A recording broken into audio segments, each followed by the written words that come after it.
मुख्यमंत्री देवेंद्र फडणवीसांनी घेतला नाशिक धर्मांतर आणि खरात तसंच परतवाडा गोरेगाव ड्रग्ज प्रकरणाचा संयुक्त आढावा। खरातच्या विरोधात भक्कम पुरावे गोळा करण्याच्या दिल्या सूचना। धर्मांतरासारखे प्रकार अजिबात खपवून घेऊ नका, मुख्यमंत्र्यांचे आदेश।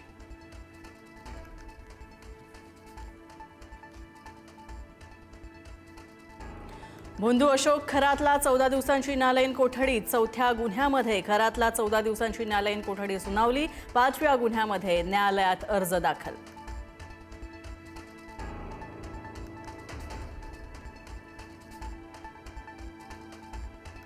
नाशिक कॉर्पोरेट जिहाद प्रकरणी आरोपी निदा खानच्या पतीला एसआयटीनं चौकशी करून घेतलं ताब्यात, तर मुंब्र्यातून घेतलं ताब्यात। निदा खान अद्यापही सापडली नाही, सतत ठिकाणं बदलत असल्याची माहिती।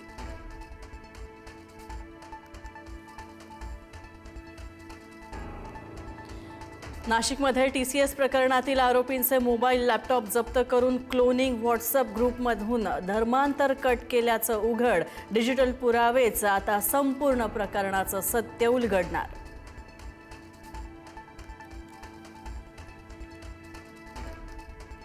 परतवाडा लैंगिक शोषण प्रकरणातील पीडिता मानसिक धक्क्यामध्ये आरोपी अयानसोबत व्हिडिओ व्हायरल झाल्यानंतर पीडितांसह कुटुंबीय मानसिक तणावाखाली।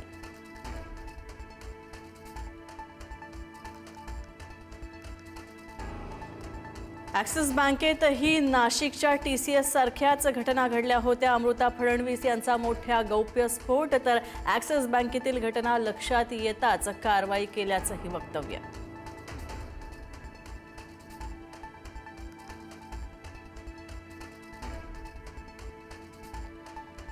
महिला आरक्षण विधेयक लोकसभेमध्ये नामंजूर। 528 पैकी 230च मतं विधेयकाच्या विरोधात, तर बाजूनं 298 मतं। उर्वरित 2 विधेयकं मागे घेण्याची सरकारवर नामुष्की।